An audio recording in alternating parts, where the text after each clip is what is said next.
In dieser Nacht schläft der Jupiter miserabel.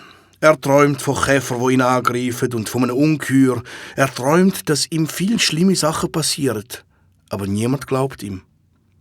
Am Morgen verwacht er total erschöpft, wie wenn er gar nie geschlafen hätte. Am liebsten würde er gar nicht aufstehen. Er hat Bauchweh vor lauter Nervosität und Unruhe und probiert seinem Papi klarzumachen, dass er krank ist und nicht in die Schule gehen kann. Es nützt alles nichts. Pünktlich fährt der Jupiter die Strasse ab, die von der Burg Falkenfels ins Dorf führt. In der grossen Pause trifft sich der Gruselclub hinter dem Veloständer. Irgendetwas stimmt mit dem Museum nicht. Wir müssen unbedingt wieder dort hin, auch wenn sie uns alle verboten haben. Nick, wir haben versprochen, dass wir nicht mehr dort hingehen. Also machen wir es auch nicht mehr. Der Jupiter nimmt es immer sehr genau, wenn es um Versprechen geht.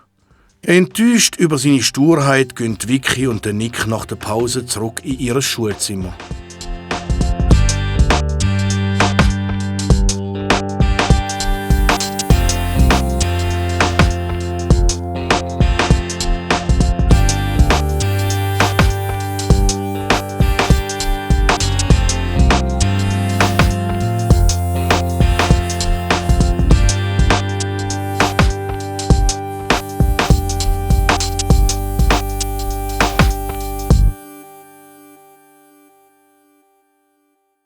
Am Nachmittag haben alle noch ein Freifach.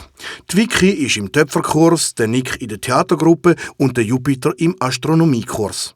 Am 6 Uhr, wo sie zum Schulhaus rauskommen, ist es schon dunkel draussen.